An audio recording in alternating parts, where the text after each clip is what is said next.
నమస్కారం. బీఆర్కే న్యాయవేదిక కార్యక్రమానికి స్వాగతం. నేను మీ హోస్ట్ బ్రహ్మం. ఇవాళ మనం చర్చించబోయే విషయం వివాహ విచ్ఛేదం అంటే డైవర్స్. ఇది ఒక కుటుంబాన్ని మాత్రమే కాకుండా వ్యక్తుల జీవితాలను పూర్తిగా మార్చే నిర్ణయం. సమాజంలో వివాహ బంధం పవిత్రమైనదిగా భావిస్తున్న కొన్ని పరిస్థితుల్లో విడాకులు తీసుకోవడం తప్పనిసరి అవుతోంది. కానీ విడాకుల చట్టాలు, కోర్టు ప్రక్రియలు, పిల్లల హక్కులు, ఆస్తి పంపకం వంటి అనేక అంశాలపై చాలామంది స్పష్టమైన అవగాహన లేకుండా నిర్ణయాలు తీసుకుంటారు. అయితే ఈరోజు మన కార్యక్రమంలో ప్రముఖ న్యాయవాది మాలతి గారు ఉన్నారు. వారు కుటుంబ న్యాయ వ్యవస్థ, వివాహ చట్టాలు, విడాకుల కేసుల్లో ప్రత్యేక అనుభవం కలిగిన నిపుణులు. అడ్వకేట్ మాలతి గారికి స్వాగతం మేడం. అంటే విడాకుల గురించి మొదటిగా తెలుసుకోవాల్సిన ప్రాథమిక విషయాలు ఏమిటి, దీనిపై మీ అభిప్రాయం ఏంటి మేడం? ఇప్పుడు పెళ్ళైన తర్వాత ఫస్ట్ థింగ్ ఏంటంటే, పెళ్ళైన తర్వాత కనీసం 1 year దాకా అయితే విడాకులు అనేది తీసుకోలేరు. చాలామంది ఏమవుతుందంటే పెళ్ళైన 10 daysకే, పెళ్ళైన 15 daysకే మాకు విడాకులు కావాలని. ఇప్పుడు రీసెంట్గా ఒక కేసు అయింది. ఏంటంటే ఒక వైఫ్ తన హస్బెండ్ని పెళ్ళి చేసుకున్న తర్వాత 15 daysకే వదిలేద్దాము అనుకుంది, డివోర్స్ అడిగింది. అండ్ ఏంటంటే ఇక్కడ మెయిన్ రూల్ ఏంటంటే 1 year వరకు డివోర్స్ అనేది అడగరాదు. సో ఎవరైనా సరే పెళ్ళిలో ఎలాంటిదైనా ఒక ఫేస్ చేసిండ్రు అంటే డివోర్స్కి చాలా గ్రౌండ్స్ ఉంటాయి. ఫస్ట్ గ్రౌండ్ వచ్చి క్రుయాలిటీ ఏంటంటే హరాస్మెంట్, అంటే ఏ విధమైన హరాస్మెంట్, మెంటలే కావచ్చు, ఫిజికలే కావచ్చు, ఎమోషనల్ కావచ్చు, ఏ విధంగా అయినా సరే హరాస్మెంట్ అనేది వైఫ్ హస్బెండ్ చేసినా, హస్బెండ్ వైఫ్ని చేసినా కూడా ఆ క్రుయాలిటీ గ్రౌండ్ కింద డివోర్స్ అని ఫైల్ చేయొచ్చు. ఓన్లీ క్రుయాలిటీ ఒక్కటే కాదు, చాలా ఉంటాయి అందులో. ఎగ్జాంపుల్ ఏంటంటే మతం మార్చుకున్నారనుకోండి. సపోజ్ పెళ్ళి చేసుకున్నప్పుడు ఏ మతం అయితే ఉన్నారో, పెళ్ళి చేసుకున్న తర్వాత వైఫ్ కానీ హస్బెండ్ కానీ మతం మార్చుకున్నారనుకోండి, ఆ గ్రౌండ్తో కూడా డివోర్స్ అనేది తీసుకోవచ్చు. అది కాకుండా ఒకవేళ ఈ రెండు కాకుండా ఏవైనా వల్నరబుల్ డిజీజెస్, అంటే అసలు ఆ డిజీజ్ ఇంకా లైఫ్లో తగ్గవు అనే వ్యాధులు ఉంటాయి కొన్ని. ఆ వ్యాధులు కనుక ఉన్నా కూడా ఇంకా అది కూడా ఒక బేసిసే, అది కూడా ఒక గ్రౌండే డివోర్స్ తీసుకోవడానికి. ఇది కాకుండా ఒకవేళ 2 years వరకు వైఫ్ అండ్ హస్బెండ్ మధ్యలో అసలు రిలేషన్ లేదు అన్నప్పుడు అప్పుడు కూడా తీసుకోవచ్చు. అంటే దూరం ఉన్నారు, ఒకరికొకరు దూరం ఉన్నారు అనుకుంటే ఆ గ్రౌండ్ మీద తీసుకోవచ్చు. ఒకవేళ 7 ఏళ్ళ వరకు వైఫ్ కానీ హస్బెండ్ కానీ అసలు వాళ్ళు ఎక్కడున్నారో ఏం చేస్తున్నారో తెలియకుండా దూరం వెళ్ళిపోయినారు అనుకోండి, అట్లా కూడా డివోర్స్ అనేది తీసుకోవచ్చు. ఇలా చాలా రకాల గ్రౌండ్స్ మీద హస్బెండ్ వైఫ్ మీద డివోర్స్ అనేది తీసుకోవచ్చు. సో వైఫ్కి హస్బెండ్ మీద గ్రౌండ్స్ వల్ల వేరే ఉంటాయి. అంటే ఈ డైవోర్స్ అనేది భారతదేశంలో దీనికి పరమైన నిర్వచనం ఏమైనా ఉందా? అంటే వివాహ విచ్ఛేదానికి అంటే డైవోర్స్కి ప్రధాన కారణాలు ఏమిటి మేడం? ఇప్పుడు అదేనండి, ఇప్పుడు వైఫ్ అండ్ హస్బెండ్కి పడట్లేదు. ఇది ఇప్పుడు డివోర్స్ అంటే ఒకటి ఏంటంటే ఇష్టం పూర్తిగా తీసుకునే వాళ్ళు ఉంటారు, దాన్ని మ్యూచువల్ కన్సెంట్ అంటారు. అంటే ఇద్దరు కూడా అసలు వివాహం వద్దు, పెళ్ళైన తర్వాత మేము ఇద్దరం కలిసి ఉండలేము, ఇంకా ఉండే ఛాన్సెస్ లేవు అన్నప్పుడు section 13B of Hindu marriage act 1955 కింద తీసుకోవచ్చు. ఎట్లా అంటే ఇద్దరు కూడా ముందుకు వచ్చి ఇద్దరు కూడా కన్సెంట్ ఇవ్వాలి, మా మ్యూచువల్గా ఒప్పుకొని రావాలి మా ఇద్దరికి వద్దని చెప్పి, అది మ్యూచువల్ కన్సెంట్. లేదు డివోర్స్ అంటే ఏంటంటే యాక్చువల్గా డివోర్స్కి మీనింగ్ ఏంటంటే సపరేట్ అవ్వడం, అంటే చట్టరీత్యా ఇద్దరు వైఫ్ అండ్ హస్బెండ్ దూరం అయిపోవడం. మళ్ళీ అది కాకుండా జ్యుడిషియల్ సపరేషన్ ఉంటుంది, ఇలా రకరకాలుగా ఉంటాయి. ఇవి కాకుండా ఈవెన్ ఒకవేళ వాయిడ్ మ్యారేజెస్ కూడా ఉంటాయి. అంటే ఏదైతే ఇప్పుడు అండర్ ఏజ్ మ్యారేజెస్ అయినాయి అనుకోండి, అంటే 8, ఇప్పుడు అమ్మాయికి పెళ్ళి ఏజ్ వచ్చి 18, అబ్బాయికి వచ్చి 21. సో ఆ ఏజ్ లోపల కనుక అయితే కూడా వాయిడ్ మ్యారేజెస్ అయితే అవి డైరెక్ట్ జ్యుడిషియల్ సపరేషన్ కింద సపరేట్ అయిపోతారు. సో ఇట్లా ఏ గ్రౌండ్కైనా సరే వైఫ్కి ఇంకా 2 extra గ్రౌండ్స్ ఉంటాయి, హస్బెండ్కి ఈ 9 గ్రౌండ్స్ అయితే ఉంటాయి. సో ఏ గ్రౌండ్లో కవర్ అయినా కూడా మీరు వెళ్ళి డివోర్స్ అనేది తీసుకోవచ్చు. అంటే హిందూ వివాహ చట్ట ప్రకారం వివాహ విచ్ఛేదన అంటే డైవోర్స్ ప్రక్రియ ఎలా ఉంటుంది మేడం? ఇప్పుడు ఫస్ట్ థింగ్ ఏంటంటే పెళ్ళైన తర్వాత 1 year వరకు అయితే మీరు విడాకులు తీసుకోలేరు. 1 year తర్వాత ఎప్పుడైనా తీసుకోవచ్చు. అదే క్రిస్టియన్ యాక్ట్ అనుకోండి, ఇది హిందూ గురించి చెప్తున్నా, హిందూ మ్యారేజ్ యాక్ట్లో కనీసం 1 year ఆగాలి. ఒకవేళ క్రిస్టియన్ యాక్ట్ అనుకోండి, క్రిస్టియన్ యాక్ట్కి 2 years ఆగాలి. 2 years కంటే ఒక రోజు ముందు కూడా తీసుకోలేము. ఇది కాకుండా ముస్లిమ్స్కి ఏంటంటే వాళ్ళ తలాక్ అనేది వాళ్ళకు ఉంటుంది, వాళ్ళ లా వాళ్ళకు ఉంటుంది, వాళ్ళది దాంట్లో ఏం చేయలేము. అంటే వాళ్ళకి ఏ లా అయితే చెప్తుందో దాని ప్రకారం చేయొచ్చు. ఇప్పుడు మీరు అన్నట్టు ఒక్కొక్క ఏమంటారు మతంకి ఒక్కొక్క రకంగా ఉంటుంది ఈ విడాకులు అనేది. ఏదైనా సరే కోర్టుకి మీరు వెళ్ళినప్పుడు మీ మతం బట్టి అక్కడ లా అనేది వస్తుంది, ఆ లా బట్టి మీరు డివోర్స్ అనేది తీసుకోవచ్చు. సో వెళ్ళి మీరు ఒక అడ్వకేట్ని అడిగితే అడ్వకేట్ మీకు క్లియర్గా ప్రొసీజర్ కూడా చెప్తారు. అంటే ఈ ముస్లిం చట్టం ప్రకారం అంటే ట్రిపుల్ తలాక్పై సుప్రీంకోర్టు తీర్పు ప్రభావం ఎలా ఉంది మేడం? యాక్చువల్గా ఏంటంటే ట్రిపుల్ తలాక్ అనేది ఏది ఉందో వాళ్ళు ఏంటంటే పెళ్ళి చేసుకున్నప్పుడు వాళ్ళకి ఇప్పుడు హిందువులకి ఏంటంటే ఇది ఒక కష్టం. పెళ్ళి అనేది ఏంటంటే ఒక అంటే మనం పంచభూతాల సాక్షిగా పెళ్ళి అనేది చేసుకుంటారు హిందువులు. ఓకే, అంటే ప్రామిస్ లాంటిది. అంటే వైఫ్ హస్బెండ్కి ఇచ్చే ప్రామిస్, హస్బెండ్ వైఫ్కి ఇచ్చే ప్రామిస్ అది. సో హిందువులు ఏంటంటే ఒక ప్రామిస్ లా ఉంటుంది. బట్ ముస్లిమ్స్ వరకు వచ్చేసరికి ఏంటంటే వాళ్ళకు ఒక కాంట్రాక్ట్, అంటే పెళ్ళి అనేది ఒక కాంట్రాక్ట్ లాగా. సో దానికి ఏంటంటే కాంట్రాక్ట్ యాక్సెప్ట్ చేసినట్టు పెళ్ళి అయ్యేటప్పుడు వాళ్ళు కుబూల్ హే అని అంటారు. అంటే వాళ్ళు రాపించుకుంటారు సంతకాలు, అటు ఇటు 2 సైడ్స్ నుంచి వైఫ్ ఇటు సంతకం పెడితే హస్బెండ్ అటు సంతకం పెడితే ఇద్దరు సంతకాలు పెడితే వాళ్ళ పెళ్ళి అయినట్టు. అండ్ వాళ్ళ కన్సెంట్ ఇవ్వాలి. కుబూల్ హే అంటే నేను దీనికి ఒప్పుకుంటున్నానని చెప్పి ఇద్దరు కూడా ఇస్తే అప్పుడు వాళ్ళు పెళ్ళి అయిపోతుంది. సేమ్ అదే విధంగా ఒకవేళ వాళ్ళు ఇద్దరు విడిపోవాలనుకున్నప్పుడు ట్రిపుల్ తలాక్ అనేది అంటారు. అంటే 3 సార్లు ట్రిపుల్ అంటే తలాక్ అని 3 సార్లు అంటే కనుక తలాక్ అనేది అయిపోతుంది.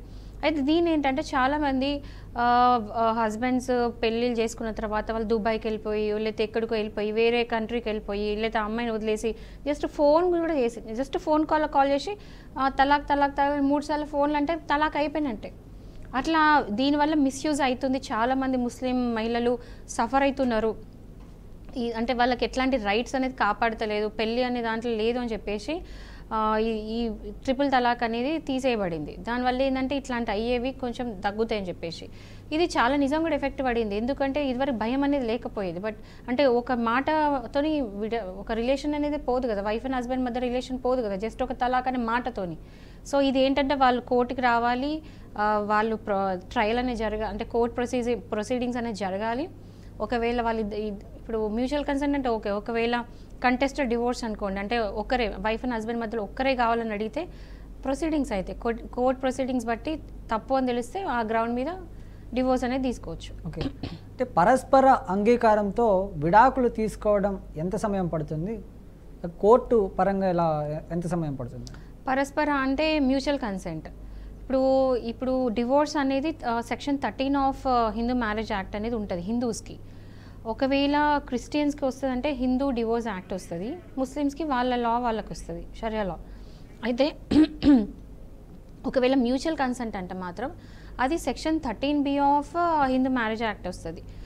దాంట్లో ఏంటంటే వాళ్ళు పెళ్ళి చేసుకొని ఫస్ట్ రూల్ ఏంటంటే పెళ్ళి వేసి వాళ్ళిద్దరు చేసుకొని కనీసం 1 year అయి ఉండాలి, 1 year ఖచ్చితంగా గడవాలి. దాని తర్వాత వాళ్ళు అప్లై చేసినప్పుడు ఫస్ట్ డే ఎప్పుడైతే అప్లై చేస్తారో ఆ ఫస్ట్ డే నుంచి అంటే మ్యూచువల్ కన్సెంట్ కావాలి, మాకు మ్యూచువల్ కన్సెంట్తో విడాకులు కావాలని వాళ్ళు అప్లై చేసి రిజిస్టర్ అవుతుంది కదా కేసు అనేది. ఆ డే నుంచి 180 days ఆగాలి, అంటే 180 రోజులు ఆగాలి. అంటే 180 రోజులు అంటే 6 నెలలు. 6 నెలల తర్వాత మళ్ళీ జడ్జి గారు పిలుచుకొని మీకు ఇంకా విడాకులు కావాలని అడిగితే వీళ్ళు ఓకే అన్నప్పుడు అప్పుడు మ్యూచువల్ కన్సెంట్ అనేది ఇస్తారు. సో 2 రూల్స్ ఏంటంటే 1 year ఆగాలి అండ్ 6 months ఫైల్ చేసినట్టు ఆగాలి.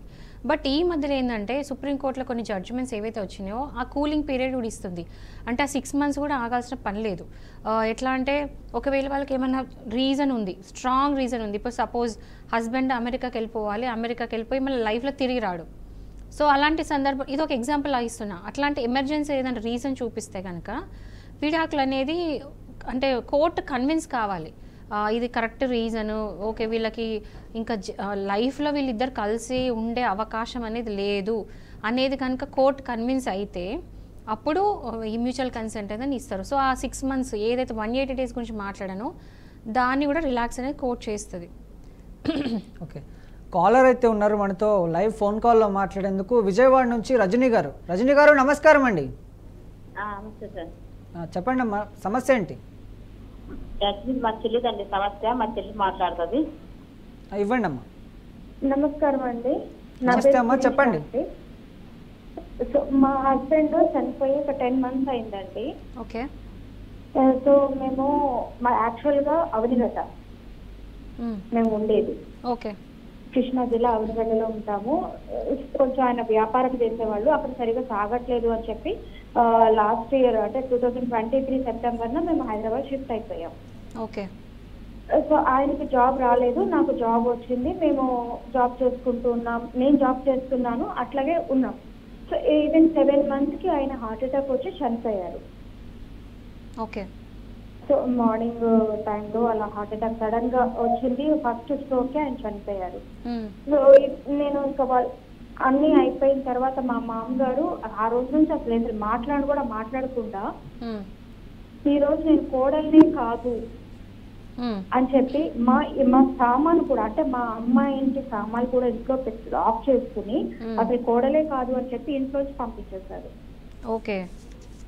ఇప్పుడు మా వారు గోల్డ్ కూడా బ్యాంక్ లో పెట్టారు.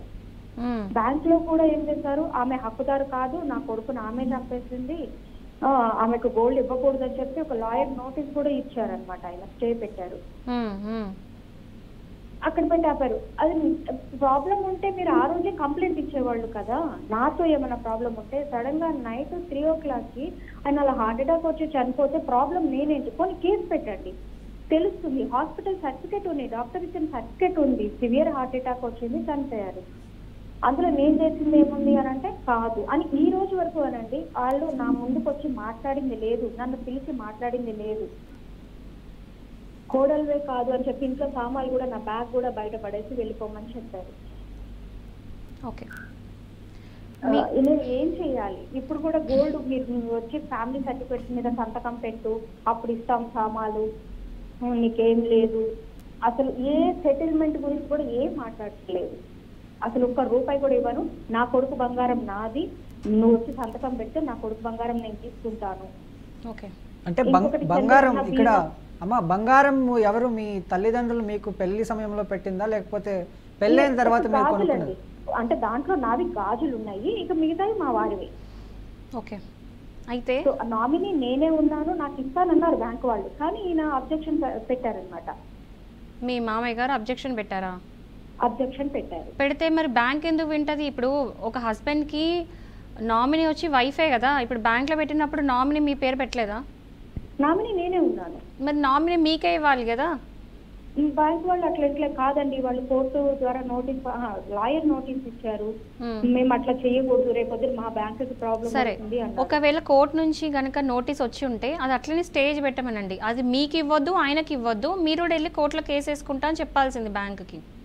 మీరేం చెప్పండి అంటే, నేను ఫైనాన్షియల్ గా లేదు, ఇప్పుడు నేను 15,000 శాలరీతో నేను బ్రతుకుతున్నా, నేను మా నాన్నగారు. అయితే ఇప్పుడు వినండి, రీసెంట్గా 2022లో ఒక యాక్ట్ అనేది వచ్చింది, ఏంటంటే protection of rights of widows and single women.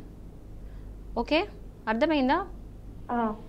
ఈ protection of rights of widows అంటే ఏంటంటే, ఇందులో విడోస్కి అంటే ఎవరైతే హస్బెండ్ చనిపోయిన తర్వాత వైఫ్ అయితే ఉంటారో వాళ్ళ రైట్స్ కాపాడడానికి యాక్ట్ అనేది 2022లో వచ్చింది.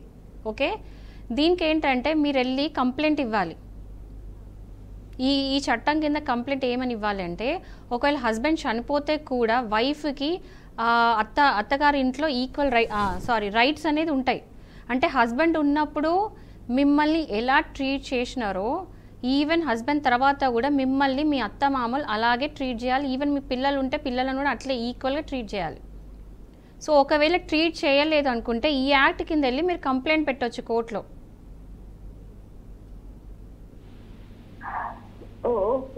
అండ్ బ్యాంక్ ఇప్పుడు మీరు ఈ కేసు పెట్టినారు అనుకోండి, మీకు ఇక్కడ కోర్టు నుంచి స్టే తెచ్చుకోండి. ఇట్లా మీ బంగారం అనేది ఇక్కడ ఆగిందని చెప్పేసి ఒక స్టే తెచ్చుకోండి. ఆ స్టే ఏదైతే ఉంటుందో ఆర్డర్స్ తీసుకెళ్ళి బ్యాంక్లో ఇవ్వండి. అప్పుడు బ్యాంక్ వాళ్ళు అటు వాళ్ళకి ఇవ్వరు, మీకు ఇవ్వరు కేసు తేల్చేదాకా.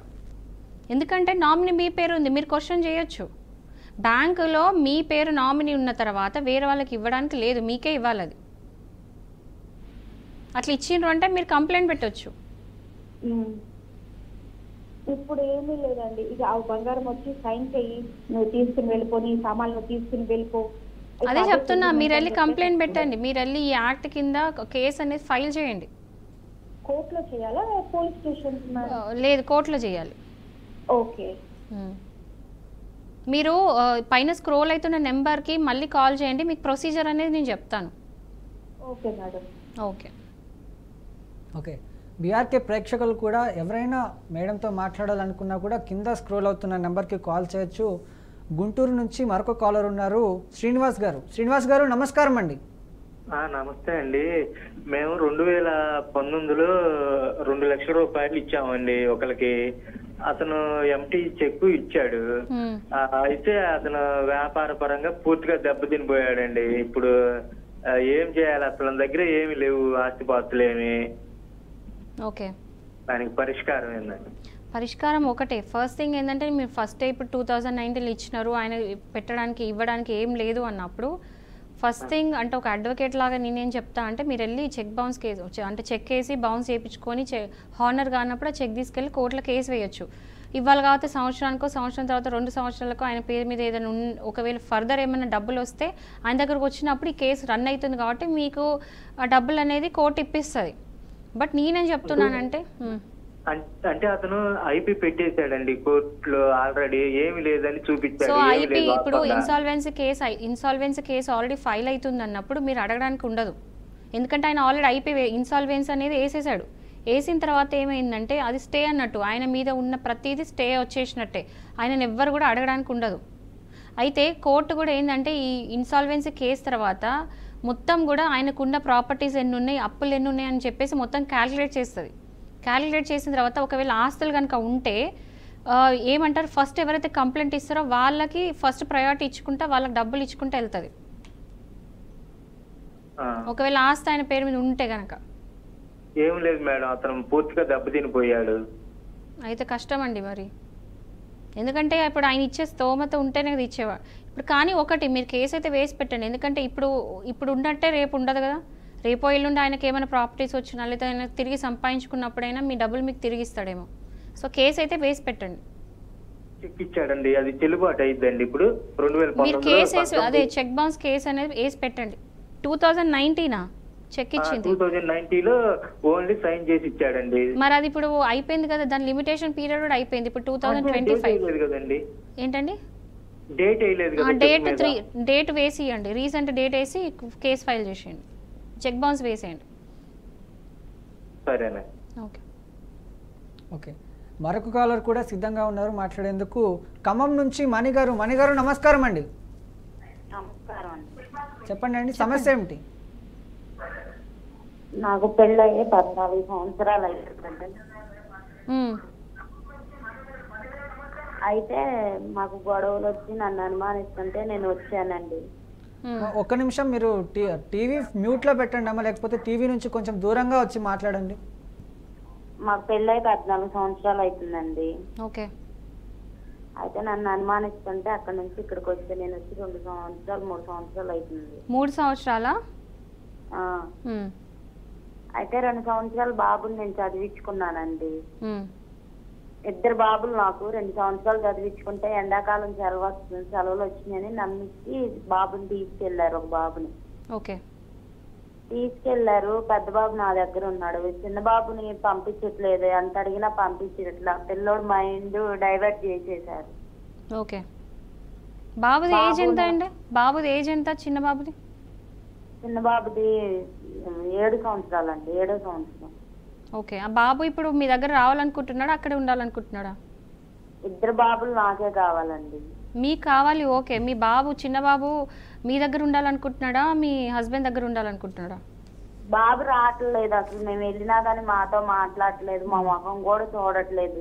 మీతో మాట్లాడితే నన్ను కొడతారు అని అన్నాడు. మీ హస్బెండ్ ఏం చేస్తారు? Auto driver. ఇప్పుడు మీ బాబు అక్కడ కరెక్ట్గా పెరుగుతున్నాడా, లేకపోతే లోట్లు పాటలు ఉన్నాయా? కరెక్ట్ గా అంటే సర్దిగా స్కూల్కి వెళ్ళట్లేదా అని తెలిసింది మేడం. మొన్న ఈ మధ్య చేయి మీద కట్ చేసుకున్నాడంట, 4 ఈ బర్త్డే అంట మేడం. ఎందుకు? అది మటన్ అరుకుతుంటేనో మరి ఎందుకో నాకైతే తెలియదు మేడం. 4 కుట్లు పడ్డాయి అంట చేసి. అయితే మీరు నిన్న వెళ్ళి చూసి వచ్చినాం మేడం. మీరు కోర్టులో వెళ్ళి కస్టడీ కేసు వేయొచ్చండి, చైల్డ్ కస్టడీ. 2 పిల్లల్ని ఇస్తారా మేడం? అర్థం కాలేదండి. 2 పిల్లలు నాకు కావాలి మేడం. అదేనండి, మీరు వెళ్ళి చైల్డ్ కస్టడీ కేసు వేయండి కోర్టులో. అది వేసేటప్పుడు కూడా ఏం చెప్పండి అంటే, బాబు అక్కడ సక్రమం పెరగట్లేదు, ఇట్లా మోసగించి నా దగ్గర నుంచి తీసుకెళ్ళిండు, అక్కడ సరిగ్గా పెరగట్లేదు అని చెప్పేసి కస్టడీ కేసు వేయండి. ఇంకోటి, మీరు విడాకులు తీసుకున్నారా? తీసుకోవాలి మేడం. సో విడాకులు ప్లస్ కస్టడీ కేసు వేయండి. మీరు అందులో క్లియర్గా ప్రూవ్ చేయాలి, ఆ బాబు లైఫ్ బాగుండదు, అక్కడ ఉంటే సరిగ్గా ఉండడు, అక్కడ ఉంటే సరిగ్గా పెరగడు అనేది మీరు ప్రూవ్ చేయగలిగితే మీకు కస్టడీ ఇస్తారు. కోర్టుని మీరు కన్విన్స్ చేయాలి. బూతులు బాగా మాట్లాడుతాను మేడం గారు. అదేనండి, ఇవన్నీ మీరు కోర్టుకు చూపించాలి.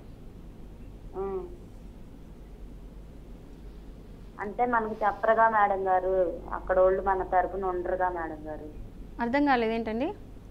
అక్కడ వాళ్ళు మన తరపున మాట్లాడరుగా మేడం గారు. అది అక్కడ వాళ్ళు తరఫున మీ తరఫున మాట్లాడాల్సిన పని లేదు. మీరు ఎక్కడున్నారో మీకు ఇక్కడ కోర్టులో కేసు వేసుకోండి.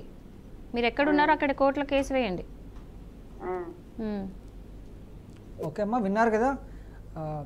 బీఆర్కే ప్రేక్షకులు కింద స్క్రోల్ అవుతున్న నంబర్కి కాల్ చేయొచ్చు న్యాయపరమైన సలహాల కోసం తెలుసుకోవడానికి. అదేవిధంగా పలాస నుంచి నాగేశ్వరరావు గారు మనతో మాట్లాడేందుకు సిద్ధంగా ఉన్నారు. నాగేశ్వరరావు గారు నమస్కారం అండి. చెప్పండి. నమస్కారం సార్. చెప్పండి, సమస్య ఏంటండి? సార్ నా ఫ్యామిలీ నాకు ప్రాబ్లం అండి. చెప్పండి. నా పిల్లలకి నా భార్యకి నాకు ప్రాబ్లం. మీ భార్యతో మీకు సమస్య ఉందా అండి? సమస్య 2 సంవత్సరాలు అయింది.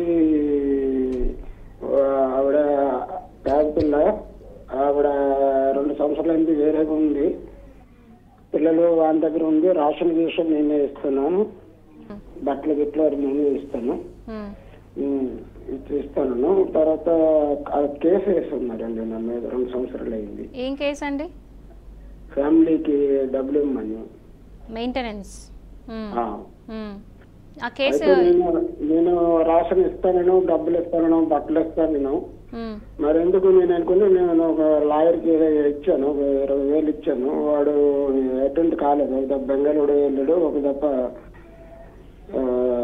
లోపలుడు వెళ్ళాడు. వాళ్ళు వెళ్ళకపోతే నేను ఒక 6 మాసాలు అయింది. ఇప్పుడు వెళ్ళడం లేదు. నాకు ఆఫీస్కి ఇది వచ్చిందండి లెటర్, వైఎస్కి లెటర్ ఇచ్చారు. నేను అటెండ్ కానని హైకోర్టు లాయరు నాకు పంపించాడండి. ఏమని పంపించారు?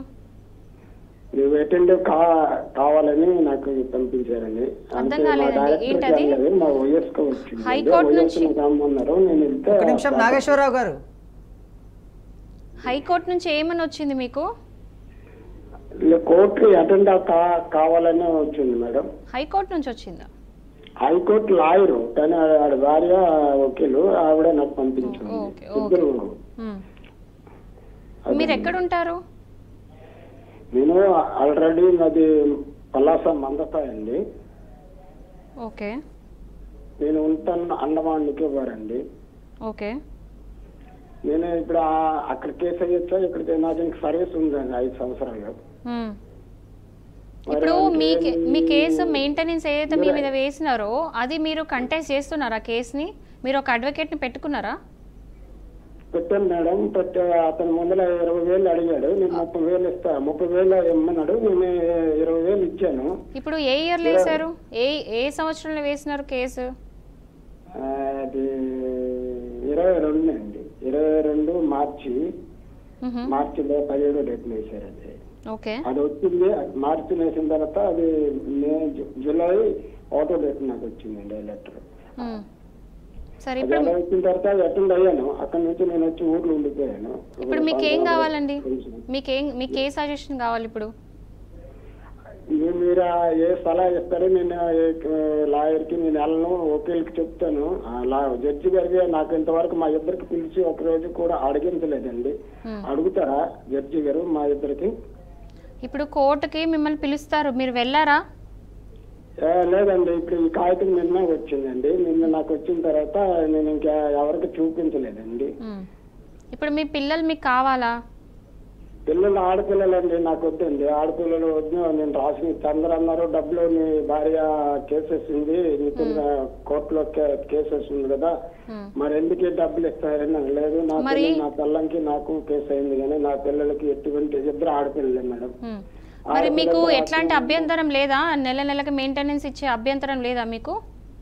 నేను ఇప్పుడు నేను ఎలా రాసిస్తాను అలాగే నాకు కావాలమ్మా. మీకైతే అభ్యంతరం లేదు కదా ఇవ్వడం? అమ్మా నేను బట్టలు ఇస్తాను, రేషన్ ఇస్తాను. ఇది ఏది కావాలన్నా డైలీ 100-200 తింటున్నారు. వస్తారు, ఇప్పుడు వస్తారు 7 గంటలకు వస్తారు. 7 గంటలకు నా దగ్గరికి వస్తారు. ఇద్దరు ఏవేవి తిండికి తగ్గిస్తే 100-200 తింటారు, వాళ్ళు వెళ్ళిపోతారు. నేను నా దగ్గర ఉన్న ఆడపిల్లలు కదా, ఆడపిల్లలు పెద్ద పిల్లలు 14-15 సంవత్సరాల పిల్లలు, నాకు ఏజ్ ఎక్కువ అయిపోయింది. సరేనండి, ఇప్పుడు మీకు డబ్బులు ఇవ్వడానికి మీకు ప్రాబ్లం లేదు, పిల్లలను అక్కడ ఉంచడానికి ప్రాబ్లం లేనప్పుడు ఇక్కడ కేసే లేనట్టు. సో ఎప్పుడైతే కోర్టులో కేసు అయిందో మీ అడ్వకేట్ని పెట్టుకొని ఇదే విషయం అడ్వకేట్ని జడ్జి గారు చెప్పండి, మీకు ఎట్లాంటి అభ్యంతరం లేదు డబ్బులు ఇవ్వడానికి ఆర్ పిల్లలు ఆమె దగ్గర ఉండడానికి ప్రాబ్లం లేనప్పుడు అసలు కేసు లేనట్టే. సో మీరు ఒక అడ్వకేట్ని అనేది పెట్టుకొని ఇదే మొత్తం మీ కౌంటర్ లాగా రాసి ఇవ్వండి, అప్పుడు మీ కేసు కొట్టేస్తారు, మీ పేరు మీద ఉన్న కేసు. నేను ఒక కేసు పెట్టాను మేడం. అతను నేను 20,000 రూపాయలు బ్యాంక్కి 20 లక్షలు బాకీ అన్నాను, ఇంకొక ఆంటీకి 10 లక్షలు బాకీ అన్నాను. అది కూడా రాసి ఇచ్చేసాను మేడం. ఇచ్చేసాను. నా సర్వీస్ కూడా ఇంకా 4 సంవత్సరాలు ఉంది మేడం. అది పలాసా మందసా మేడం. ఓకే, అదేనండి కేసు లేనట్టు మీరు నాకు ఏదైతే చెప్తున్నారో మీరు అదే మీ అడ్వకేట్తో చెప్పివ్వండి కోర్టులో. మీకు అభ్యంతరం లేదు, మీరు ఇవ్వడానికి రెడీగా ఉన్నప్పుడు వాళ్ళు వేసిందే కేసు మీరు ఇవన్నీ ఇవ్వాలని చెప్పి, మీరు ఇస్తున్నప్పుడు ఇంకా కేసు ఎక్కడ ఉంటుంది? ఇదే మొత్తం మీ కౌంటర్లో రాసి ఇవ్వని చెప్పండి మీ అడ్వకేట్ని, అప్పుడు కేసు కొట్టేస్తారు, తొందరగా అయిపోతుంది కేసు. ఒకవేళ మీకు నోటీస్ పంపించుంటే రిప్లై నోటీస్ ఇవ్వండి.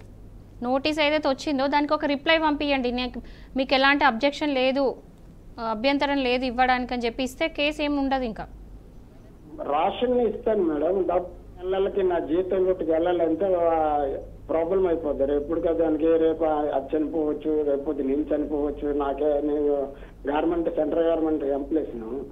రేపు పొద్దున్న నాకు ఎవరితో ఫైట్స్ లడైందంటే నాకు టర్మినెంట్ అయిపోయిందంటే పింఛన్ కూడా దొరకదు మేడం. నేను ఒక సంవత్సరం అయితే కమిషన్ దాకా ఉంటే పర్వాలేదని అప్పుడే నేనే రిజైన్ ఇచ్చి వెళ్ళిపోతాను. చూడండి, ఏ కేసు అయినా సరే మీ డబ్బులు ఇవ్వడమైనా సరే ఏదైనా సరే ఎవరైనా బతుకున్నంత వరకే. సో అవన్నీ ఇప్పుడు మనం మాట్లాడుకొని వేస్ట్ కదా.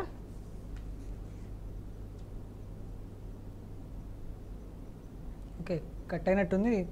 మరొక కాలర్ కూడా సిద్ధంగా ఉన్నారు, నంద్యాల నుంచి పుల్లారెడ్డి గారు. పుల్లారెడ్డి గారు నమస్కారం అండి. హలో, నమస్కారం అండి పుల్లారెడ్డి గారు. చెప్పండి మేడం గారు. చెప్పండి సార్, సమస్య ఏంటండి? సమస్య ఏమో నంద్యాల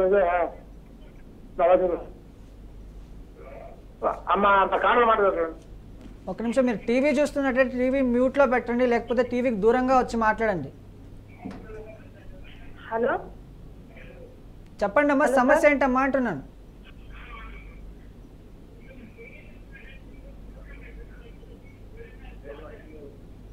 హలో సార్, వినిపిస్తుందమ్మా, సమస్య ఏంటో చెప్పండి అంటున్నా. సమస్య మా బావది మా అక్కది సార్. చెప్పండి. చెప్పండి.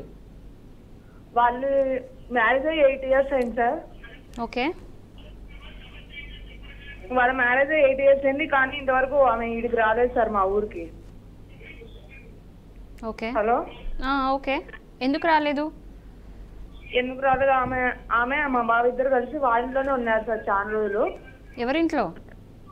వాళ్ళ పుట్టింట్లోనే 5 ఏళ్ళు ఉన్నారు. ఇప్పుడు మీ అక్క మీ బావ సమస్య కదా ఇది? అవును. సో ఎవరింట్లో ఉంటున్నారు వాళ్ళు? వాళ్ళ పుట్టింట్లోనే మ్యామ్. అంటే మీ అక్క వాళ్ళ అత్తగారింట్లో ఉంటుంది అంతేనా? కాదు, మా అక్క ఉంది కదా, వాళ్ళ పుట్టింట్లో ఉన్నారు, మా తోడికోడలు అన్నమాట. ఓకే, మరి అలా చెప్పాలి కదండి క్లియర్గా. ఓకే, వాళ్ళు 5 years అక్కడనే ఉన్నారు. ఇప్పుడు మ్యారేజ్ 8 years అయింది. ఆస్తి మొత్తం మా బావ కాడు ఉన్న ఆస్తి మొత్తం రాపించుకున్నారు. ఇప్పుడేమో డైవర్స్ నోటీస్ పంపిస్తున్నారు మాకు వద్దు అని. మీ బావని వాపస్ పంపించేస్తున్నారా వద్దు అని? అవును 2 years అయింది. ఇప్పుడు మా ఇంట్లోనే ఉంటున్నాడు ఒక్కడు, పిల్లలు మాత్రం ఆమెతోనే ఉంటున్నారు. ఇప్పుడు ఆస్తి అనేది ఆయన పేరు మీదకి ఎట్లా వచ్చింది? ఆయన కొనుక్కున్నారా? మ్యారేజ్ కాకముందే ఆస్తి రాసిచ్చినాడు. అవునండి, మీ బావకి ఆస్తి అనేది ఎలా వచ్చింది? మామయ్య రాసిచ్చినాడు. ఎవరు? మా మామయ్యనే రాసిచ్చినాడు. ఆస్తి ఎక్కడి నుంచి వచ్చింది?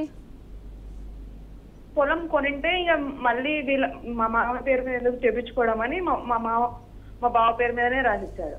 అవునండి, ఈ ఆస్తి మీ మామయ్య గారికి ఎక్కడి నుంచి వచ్చింది? మాదే కొన్నాడు. ఎవరు కొన్నారు? మా మామయ్య గారు ఉంటే మా బావ పేరు మీద మా ఆయన మా సో హస్బెండ్ పేరు మీద ఇద్దరు వినండి వినండి వినండి వినండి మీ మామయ్య గారు ఆస్తిని కొన్నారు అంతేనా? అవును. ఆ కొన్న తర్వాత మీ అబ్బాయికి గిఫ్ట్ డీడ్ చేసి ఇచ్చిండా? వాళ్ళ అబ్బాయికి రాసిచ్చిండు. గిఫ్ట్ డీడ్ చేసి ఇచ్చిండు కదా? అవును. ఇప్పుడు మీ బావగారు వెళ్ళి ఆమె తన వైఫ్ మీద చేసిచ్చిండు, మళ్ళీ మొత్తం ట్రాన్స్ఫర్ చేసిండు ప్రాపర్టీ అంతేనా? వాళ్ళ వైఫ్ మీద చేయలేదు, వాళ్ళ అబ్బాయి మీద చేసిచ్చిండు. వాళ్ళ కొడుకు పేరుకా? మోసం చేసి రాపించుకున్నారు. ఎవరి పేరు మీద అంటే కొడుకు అంటే ఎవరు? ఎందుకంటే వాళ్ళ కొడుకే. ఎవరమ్మా ఇక్కడ మీ బావగారి పేరు మీద రాశారా? కాదు, మా మామయ్య ఆల్రెడీ మా బావ పేరు మీద రాశారు కదండి పొలము. అది వాళ్ళ కొడుకు పేరు మీద వాళ్ళు ఒక 1 month 2 months కలిసి ఉన్నారు నంద్యాలలోనే. అప్పుడు మోసం చేసి రాపించుకున్నారు. ఇప్పుడు రాపించుకున్న తర్వాత మళ్ళీ ఇద్దరు కొట్లాడి మళ్ళీ ఇక్కడికి వచ్చేసినాడు, మా ఊరికి వచ్చేసినాడు. ఇప్పుడు వాళ్ళ బాబు పేరు మీదకి చేపించినప్పుడు ఆమె పేరు మీదకి అయితే చేపించుకోలేదు, వీళ్ళిద్దరికి పుట్టిన బాబు పేరు మీదకి చేపించుకున్నాడు. అవును అవును. ఇప్పుడు వాళ్ళిద్దరి మధ్య గొడవల ఇతను వచ్చి ఇక్కడ ఉంటే మరి ఈయన వాళ్ళు విడాకులు అడగడం అలాంటివి ఏం చేయట్లేదా? వాళ్ళు ఇప్పుడు విడాకుల నోటీస్ పంపించారు 1 month బ్యాక్. ఓకే. ఇంకా ఇప్పుడు మా మామ పేరు మీద రిమైనింగ్ ఆస్తి కూడా కావాలని పెట్టినారు. అయితే ఒకటి చేయొచ్చండి, మీరు వెళ్ళి జిల్లా కలెక్టర్ ఉంటారు కదా, డిస్ట్రిక్ట్ మెజిస్ట్రేట్, వెళ్ళి మీరు కేసు వేయొచ్చు. ఓకే అండి. ఇప్పుడు మీరు నాకు ఏదైతే చెప్పారో అది ఒక కంప్లైంట్ లాగా మీరు కలెక్టర్కి వెళ్ళి కంప్లైంట్ ఇస్తే సీనియర్ సిటిజన్ యాక్ట్ కింద ఇప్పుడు ఆస్తి అడుగుతున్నారు, ఆస్తి కూడా ఇట్లా మోసం చేసి ఇట్లా చేసుకున్నారని చెప్పేసి ఒక కంప్లైంట్ అనేది చేయండి, ఫైల్ చేయండి, కేసు ఫైల్ చేయండి. కరెక్ట్గా ప్రాపర్గా ప్రూఫ్లన్నీ వేయండి, ఇట్లా వాడుకున్నారు, ఇట్లా యూజ్ చేసుకొని అంటే ఆస్తి అంతా రాపించుకున్న తర్వాత ఇంట్లో నుంచి గంటేస్తున్నారు, ఇదంతా క్లియర్గా రాయండి. రాసి మీరు కలెక్టర్ కంప్లైంట్ చేయొచ్చు. మరొక కాలర్ కూడా ఉన్నారు మనకు, నల్లగొండ నుంచి మల్లారెడ్డి గారు. మల్లారెడ్డి గారు నమస్కారం అండి. సార్ నమస్కారం సార్. చెప్పండి సమస్య ఏంటండి? సార్ నమస్తే మేడం. సార్ ఇట్లా మా బ్రదరు కొంచెం అది దూరం రిలేషన్, వాళ్ళ బామ్మాది అవుతాడు మేడం, దూరం రిలేషన్. క్రెడిట్ కార్డు వాడుకున్నాడు మేడం మా తమ్ముంది, వాడుకొని 2.5 lakh దాంట్లో క్రెడిట్ కార్డులో వాడుకున్నాడు. నెక్స్ట్ పర్సనల్ గా కూడా 2.5 lakh ఇచ్చాడు మా తమ్ముడు. టోటల్ గా 6.5 అట్లా మా తమ్ముడు ఇచ్చాడు అతనికి. ఇచ్చాడు అంటే ఇంతకుముందు చాలా ఉన్నాయి మేడం బాధితులు, చాలా మంది ఉన్నారు. అంటే ఈ ఆన్లైన్ గేమ్ ఆడమే ఆ పిల్లోడే క్యారెక్టరు. ఇంతకుముందు ఒకసారి ఇంటికాడ 1.5 acre అమ్మి కొంతమంది గట్టిందంట. మా తమ్మునికి ఏమో ఐసీ తెలియదు మేడం. ఐసీ తెలియక నేను ప్రైవేట్ జాబ్ చేస్తున్నా, నాకు 15 రోజులకు ఒకసారి పేమెంట్ వస్తుందని చెప్పి మా క్రెడిట్ కార్డు ఇచ్చాడు మేడం. ఓకే. ఇచ్చాడు. మా దగ్గర ఏమైనా ఇప్పుడు ఎవిడెన్స్ ఏమున్నాయంటే మేడం, ఒక చెక్ ఉన్నది, నెక్స్ట్ ప్రామిసర్ నోట్లు ఉన్నాయి 2, ఒక ఎంటీ బాండ్ ఉంది మేడం. నిన్న మన ఇంటికి కూడా పోయాం మేడం. ఇంటికి పోతే ఇక వాళ్ళు ఎట్లా ఉన్నారంటే వాళ్ళ అమ్మ నాన్న వాళ్ళు కూడా ఇంతకుముందు అమ్మేసుకున్నట్టు మాకు సంబంధం లేదు, ఆయనకు టోటల్ గా 17 గుంటాస్ వస్తుంది మేడం అతనికి ఇంటికాడ. ఇంకా ఆ విషయం వల్ల కూడా స్టేషన్ పోయినా కూడా ఈ కేసులు యాక్సెప్ట్ చేయగా మేడం మామూలుగా ఇలాంటివి. ఇప్పుడు మీరు ఎక్కడి నుంచి మాట్లాడుతున్నారు? నల్గొండ మేడం, నల్గొండ కొండమల్లపల్లి. ఓకే. మీరు ఏం చేయాలి అంటే సెక్షన్ 138 ఆఫ్ ఎన్ఐ యాక్ట్ కింద ఫస్ట్ మీరు చెక్ బౌన్స్ కేసు ఒకటి, ప్రామిసర్ నోటు కూడా వేసి తీసుకోండి. ఎంత అమౌంట్? 6.5 lakhs అన్నారు కదా? అవును మేడం. మొత్తం అంటే దానికి ట్రాన్సాక్షన్స్ అయితే క్లియర్గా ఉంటాయి కదా, ఆన్లైన్లో ట్రాన్సాక్షన్స్ క్లియర్ ఉంటాయి.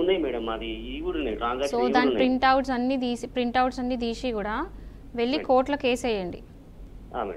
ఏమంటే NI section 138 of NI act కింద చెక్ బౌన్స్ కేసు వేయండి, తర్వాత ప్రామిసర్ నోట్ వేయండి, బాండ్ పక్క పెట్టండి. ఈ రెండింటి బేస్ చేసుకొని మాత్రం కోర్టులో కేసు వేయండి.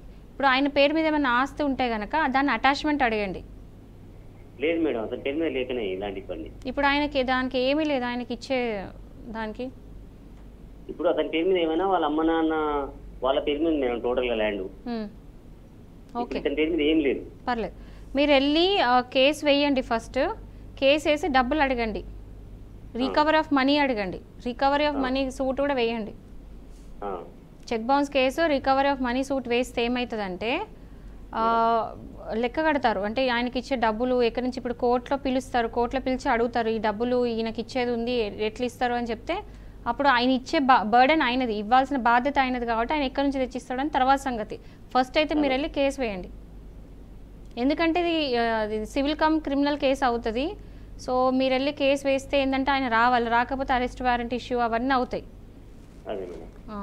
కేసు అయితే వేయండి ఫస్ట్.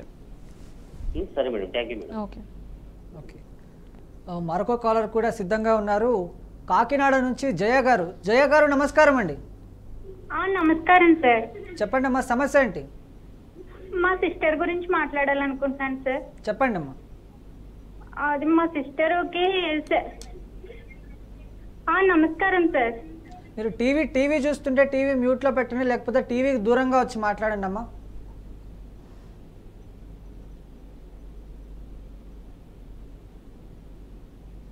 జయ గారు వినిపిస్తుందా?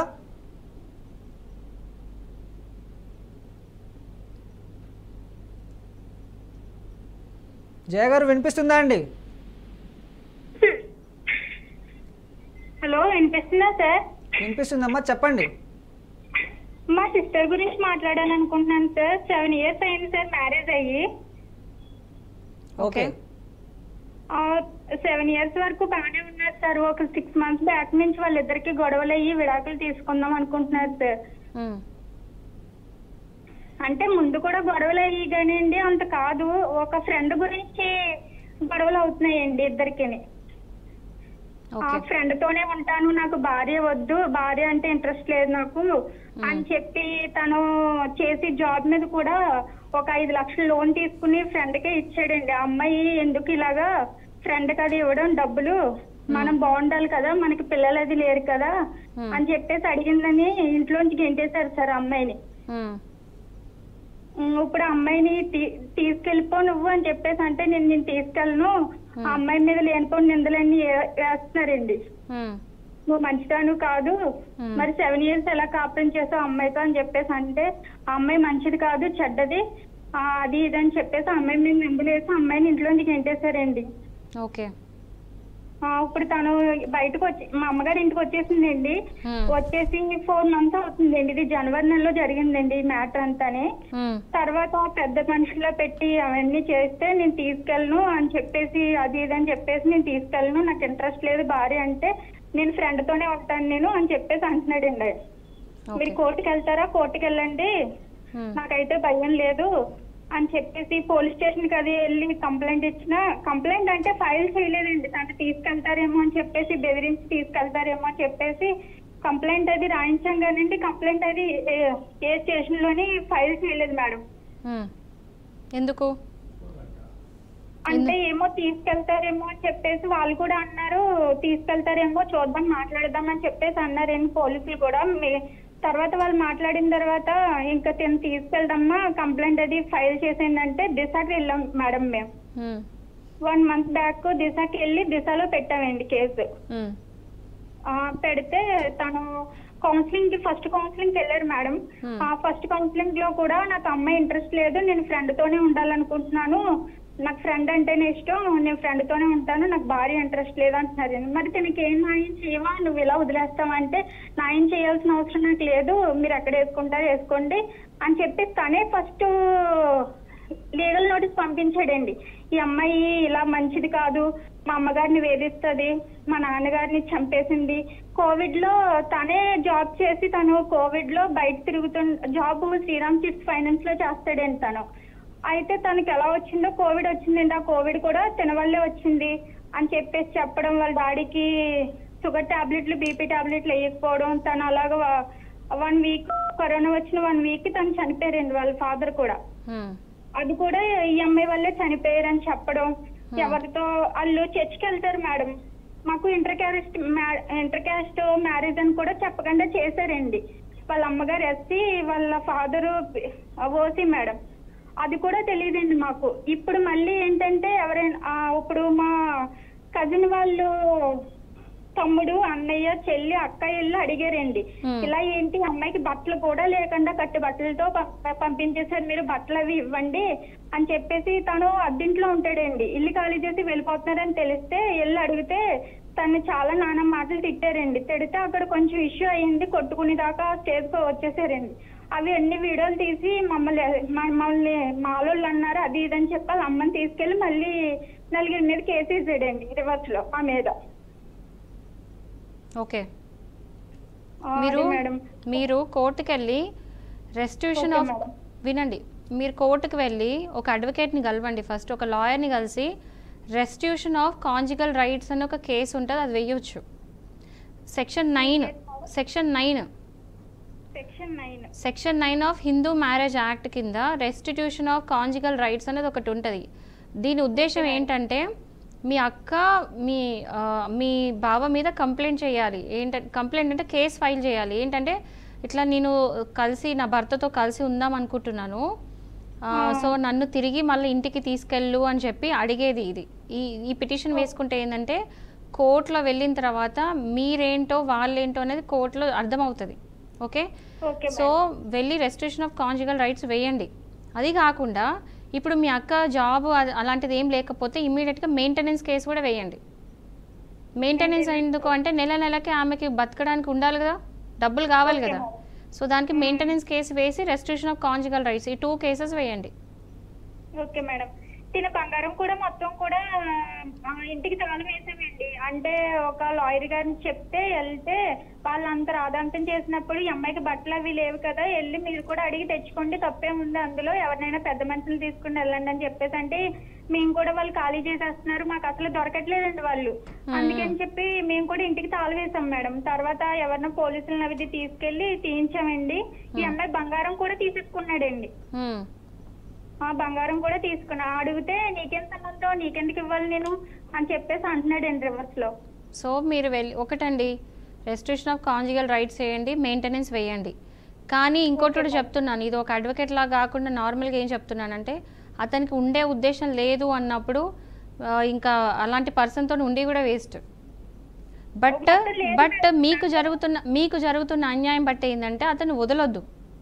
ఓకే, మీ అక్క లైఫ్ని ఇట్లా ఖరాబ్ చేస్తున్నారు కాబట్టి మీరు వెళ్ళి 498 కేసు వేయండి. ఒకవేళ మీరు చెప్పిన అన్ని నిజాలే అయితే, మీరు పెట్టే అలిగేషన్స్ అన్ని నిజాలే అయితే వెళ్ళి 498 కూడా వేయండి.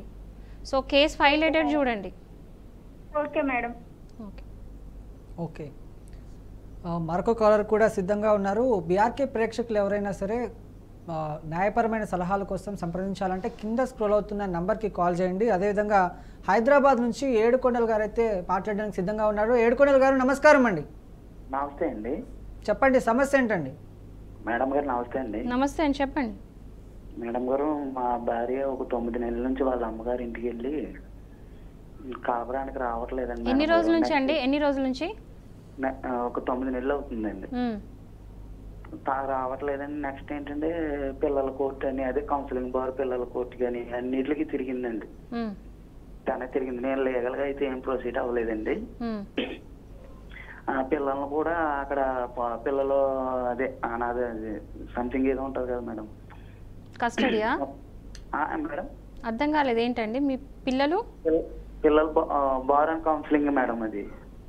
ఓకే, అందులోనే కొన్ని రోజుల నుంచి మార్చి ఏదో పంపిస్తారంట కదండి, అందులో కూడా వెళ్ళామండి. అందులో వెళ్తే నా బాధ నేను చెప్పుకున్నవాడికి ఆవిడ అలా కదమ్మా పిల్లలు కొంచెం ఆలోచించు అని నచ్చ చెప్పినా కూడా మేడం లెగిసి వెళ్ళిపోయిందండి. వెళ్ళిపోతే పిల్లలు ఇంకా నాకు హ్యాండ్ ఓవర్ చేసినట్టు రాసి చేశారండి కాగితాలు, స్టాంప్ చేసి. ఇప్పుడు 9 నెలల నుంచి మేడం అసలు రెస్పాన్స్ లేదండి. పిల్లల్ని వదిలేసి అలాగే ఉంటుందండి. నేను సోరారం పోలీస్ స్టేషన్కి వెళ్ళి మొత్తం అడిగానండి, తిరుగుతూనే ఉంటున్నానండి. వాళ్ళకి ఏం చేస్తుందంటే అండి, తను నాకు ఒంట్లో బాగుంటలేదని చెప్పి నేను వెళ్ళినప్పుడల్లా నన్ను తిప్పి పంపించేస్తూ ఉంటుందండి. తిప్పి పంపించేస్తుంటే ఆఖరికి సఖీ కేంద్రం వాళ్ళ దగ్గరికి కూడా వెళ్ళానండి. ఎవరి దగ్గరికి వెళ్ళినా నాకు మేడం రెస్పాన్స్ లేదు మేడం. పిల్లలు అయితే నలిగిపోతున్నారండి. మాది అసలు ఆంధ్ర అండి. నేను హైదరాబాద్ 3 సంవత్సరాలు అయిందండి. తనే తీసుకొచ్చింది ఇక్కడికి నన్ను. తీసుకొచ్చిన కానీ ఇది మా చుట్టాలు మా నాన్నగారు వాళ్ళందరూ కూడా వచ్చేయమంటున్నారు. అయినా కూడా ఇంకా వస్తుంది అని వెయిట్ చేస్తూ ఇక్కడే ఉంటున్నానండి. నేను కూలి పని చేసుకుంటూ ఉన్నానండి. వెళ్ళి ఏం చేయాలో కూడా ఈ పిల్లల్ని అలా ఏం చేయాలో కూడా అర్థం అవట్లేదు మేడం. నాకు పోలీస్ స్టేషన్ లో కానీ మహిళా మండలిలో కానీ తన్నే కేర్ చేస్తున్నారు కానీ నన్ను నా బాధ పట్టించుకుంటలేదు మేడం. ఏం చేయమంటారు మేడం? మీరు కూడా ఇంత ముందుకు కాల్ వినే ఉంటారు కదా, మీరు కూడా అదే చేయాలి. రెస్టిట్యూషన్ ఆఫ్ కాంజుగల్ రైట్స్ అని ఒక కేసు ఉంటుంది. సో మీరు ఒక అడ్వకేట్ని కలిస్తే ఇప్పుడు అక్కడ పైన స్క్రోల్ అవుతున్న నెంబర్ ఉంది కదండి, అది షో అయిపోయిన తర్వాత ఒకసారి కాల్ చేయండి. ఆ కేసు ఏంటి, ఆ కేసు ఎట్లా వేయొచ్చు, ఎలా వేయాలనేది ఎక్స్ప్లెయిన్ చేస్తాం మేము. నెక్స్ట్ మేడం నా దగ్గర కూడా పైసలు కూడా లేవండి, కూలి పని చేసుకునేటోడిని. ఫోన్లో అండి ఇది నాకు తను కావాలి మేడం, ఖచ్చితంగా కావాలండి. దానికోసమేనండి, దానికోసం మీ కేసు వేయమంటున్నాను. నేను కేసు వేసేది విడిపోవాలని కాదు, కేసు వేసేది ఆమె తిరిగి రావాలని చెప్పి. ఒక్క మాట మేడం, ఏంటంటే అండి మా అమ్మగారు చనిపోయారండి. చనిపోతే నాకు నా పరిస్థితి నా పిల్లలకి రాకూడదని నేను ఈ 9 నెలల నుంచి వెయిట్ చేస్తానే ఉన్నాను మేడం. కానీ తన నుంచి నాకు ఏ రెస్పాన్స్ లేదండి. అదేనండి, ఈ కేసు అనేది వేయండి. రెస్ట్రిక్షన్ ఆఫ్ కాంజుగల్ రైట్స్ అని ఒక కేసు ఉంటుంది. ఆ కేసు ఏంటంటే మీ ఆవిడ మీ దగ్గరికి రావాలని చెప్పి కోర్టుని అడగడం. నన్ను ఇట్లా వదిలేసి వెళ్ళింది, అసలు కారణం లేకుండా వదిలేసి వెళ్ళింది, తిరిగి నా దగ్గరికి రావాలని చెప్పి మీరు అర్జీ పెట్టుకోవడం కోర్టు ముందర.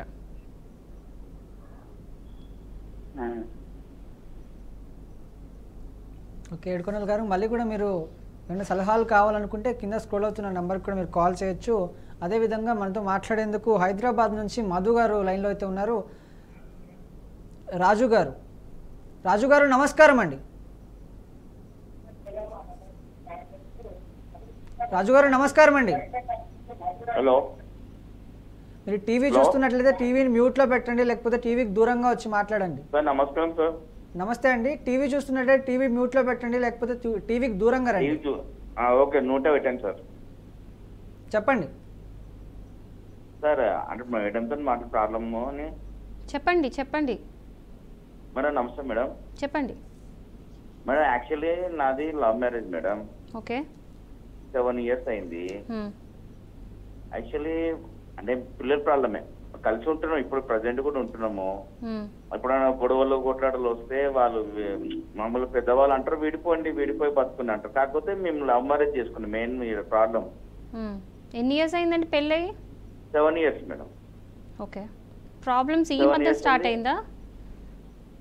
మేడం అక్కడ వాళ్ళ నుండి మా సైడ్ 2 side అవుతుంది గొడవలు. ఇప్పుడు అవతలేదు, ఆమెకు అన్ని చూపించాము, చూపించలేమని కాదు, A to Z హాస్పిటల్ చూపించాము. IVF వింటున్నా, చెప్పండి. IVF ఇవన్నీ హాస్పిటల్ కూడా చూపించాము మేడం. కొద్దిగా ప్రాబ్లం ఉందని చెప్పారు. ఇంట్లో వాళ్ళు అటైనా వదిలేసేయండి అని మాట్లాడుతున్నారు. అది ప్రాబ్లం సొల్యూషన్ దొరకట్లేదు మేడం. అప్పుడు మీరు చేయాల్సింది డాక్టర్కి, అడ్వకేట్కి కాదు. మీరు కాల్ చేయాల్సి, ఇప్పుడు మీకు విడాకులు కావాలనుకుంటే నాకు కాల్ చేయండి, నేను సజెషన్ ఇస్తా. కానీ పిల్లలు కావట్లేదని మీరు నాకు కాల్ చేస్తే నేనేం సజెషన్ ఇస్తా చెప్పండి. లేదు మేడం, మా మిస్సెస్ ఏమంటారు, అప్పుడప్పుడు గొడవలు అయితే ఇంకో సెకండ్ మ్యారేజ్ కూడా చేసుకో అని చెప్తున్నారు. మీకేం కావాలండి, మీకేం కావాలి అది చెప్పండి. మా పెద్దవాళ్ళు ఇది అంటున్నారు, వీళ్ళు ఏదో అంటున్నారు కదా, మీకేం కావాలో చెప్పండి. సరే ఓకే మేడం. కానీ మీకేం కావాలో చెప్పండి. మీకు పిల్లలు కాకపోయినా మీ భార్య కావాలనుకుంటే ఉండండి, అట్లనే పిల్లల్ని అడాప్ట్ చేసుకోండి.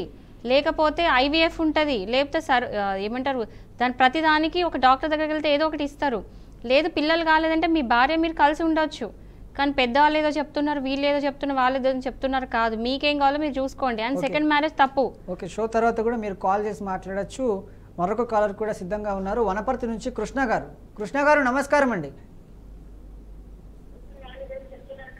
నమస్కారం అండి. నమస్తే అండి, చెప్పండి సమస్య ఏంటండి? ఏం లేదండి, మాది వనపర్తి డిస్ట్రిక్ట్ లో మేము ఒక విలేజ్ లో ఒక ప్లాట్ తీసుకున్నామండి. ఓకే.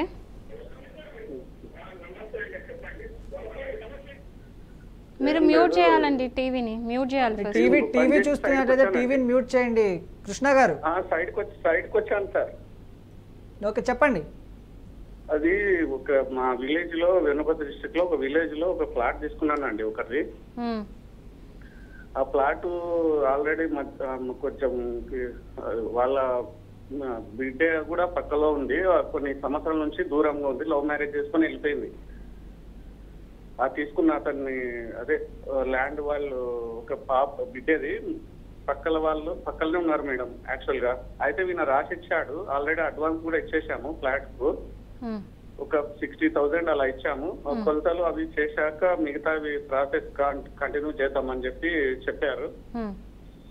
ఆల్రెడీ అడ్వాన్స్ ఇచ్చాక మిగతాది కొలతలు పెట్టేటప్పుడు వచ్చేసి కావాలని కొద్దిగా డిస్టర్బ్ చేశారండి. ఒక 10-15 ఇయర్స్ నుంచి వాళ్ళు దూరమే ఉన్నారు. వాళ్ళు లవ్ మ్యారేజ్ చేసుకుంటే వాళ్ళని విడిచిపెట్టి వాళ్ళకు దూరంగా ఉండడానికి ఆ ల్యాండ్ అమ్మడం, వేరే దగ్గరికి వెళ్దాం అనుకొని మేము ఉండే ఏరియాలోనే అండి.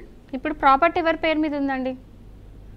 తను అమ్మే వాళ్ళదే ఉందండి, అమ్మే వాళ్ళదే. మరి వీళ్ళు అబ్జెక్ట్ చేస్తే ఫస్ట్ థింగ్ ఏంటంటే అగ్రిమెంట్ ఆఫ్ సేల్ అయిందా? ఆల్రెడీ వాళ్ళ పేరు మీద అంటే ఫస్ట్ నుంచి అగ్రిమెంట్ లో అంటే ఊక రాతపూర్వకంగా ఉన్నాయండి. ఆల్రెడీ ఇంటి పన్ను కడుతున్నాడు అండి. అది ఇప్పుడు నా క్వశ్చన్ ఒకటే, మీరు వినండి, నేను అడిగేదానికి ఆన్సర్ చెప్పండి.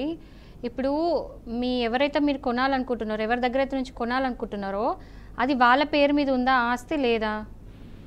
వాళ్ళ నాన్న పేరు మీద ఉందండి. ఒకటి ఊక రాసుకున్నారండి. అప్పుడు నాన్న పేరు మీద అంటే రాసుకున్నారు, ఒక అగ్రిమెంట్స్ ఉన్నాయి ఖాళీ. మన ఊర్లలో ఇండ్లు రాసుకున్నప్పుడు వాళ్ళ నాన్నగారు బతికే ఉన్నారా? లేరు, చనిపోయారు. మరి ఆ తర్వాత అతని నుంచి ఇతనికి వచ్చిందా? అంటే ఇంకా రాలేదు. అది ఆల్రెడీ ఇతను ఇంటి పన్ను కడుతున్నాడు అండి ఇతని పేరు మీద. ఇంటి పన్ను కట్టనియండి. ఇప్పుడు ఆ తాత లాస్తా లేకపోతే వాళ్ళ ఇప్పుడు మీకు ఎవరైతే అమ్మాలనుకుంటున్నారో వాళ్ళ నాన్నది అది ఆస్తి, అంతేనా? ఉండొచ్చు, అంతే ఉంది అండి. అందుకని ఇప్పుడు మీకు అబ్జెక్ట్ చేసేది ఎవరు? వచ్చి మీ గొడవ చేసేది వాళ్ళ కూతురు. అంటే ఇద్దరు కూతురులు, ఇద్దరు కొడుకులు. వాళ్ళు దూరంగానే ఉన్నారు. ఒక కూతురు మాత్రం డిస్టర్బ్ చేస్తుందండి. అంటే ఇన్ని రోజులు 10 ఇయర్స్ నుంచి ఏమి వాళ్ళకు మీకు సంబంధం లేదండి. ఇప్పుడు కాదు, ఆమె లవ్ మ్యారేజ్ చేసుకోనియండి, ఏదైనా కానివ్వండి, అది మీ సమస్య కాదు, వాళ్ళ సమస్య. ఎండ్ ఆఫ్ ద డే ఇప్పుడు అది కనుక తాతల ఆస్తి అయి ఉంటే మాత్రం ఎవరైతే అమ్మాయిలు వస్తున్నారో వాళ్ళకి ఆస్తి మీద హక్కు ఉంటుంది. వాళ్ళు అక్కడ పార్టీషన్ సూట్ వేసుకొని వాళ్ళ రైట్స్, వాళ్ళ ఆస్తి మీద అవన్నీ వాళ్ళు తేలేదాకా మీ వరకు అది రాదు, ఆ ప్రాపర్టీ మీ వరకు రాదు. ఎందుకంటే తాతల ఆస్తి అక్కడ. ఒకవేళ తాతల ఆస్తి అయితే మాత్రం కూతుర్లకు హక్కు ఉంటుంది. సో వాళ్ళందరికీ వచ్చి అబ్జెక్ట్ చేస్తున్నారు. అక్కడ వాళ్ళు వచ్చి అక్కడ వాళ్ళ రైట్స్ వాళ్ళకి క్లియర్గా అన్నప్పుడు మీకు ఎట్లా ఆస్తి అమ్ముతారు? ఒకవేళ మీకు అగ్రిమెంట్ ఆఫ్ సేల్ అయింది అనుకోండి, మీరు ఇచ్చిన డబ్బులు వాపస్ తీసుకోండి. ఇప్పుడు వాళ్ళ ఇంటి సమస్య మీ ఇంటి సమస్యలా మారుతుంది. అది మీకు అవసరం లేదు, పెట్టిన డబ్బులు వాపస్ తీసేసుకోండి. ఓకే మాలతి గారు, ధన్యవాదాలు. మా బీఆర్కే ప్రేక్షకులకి మీ విలువైన సమయాన్ని ఇచ్చి అదేవిధంగా సలహాలు, సూచనలు, సందేహాలు కూడా తీర్చినందుకు. చూసారుగా, ఇది ఈనాటి ఎపిసోడ్. మళ్ళీ వచ్చే ఎపిసోడ్లో మళ్ళీ కలుసుకుందాం. అంతవరకు చూస్తూనే ఉండండి బీఆర్కే న్యూస్, తెలుగోడి సత్తా.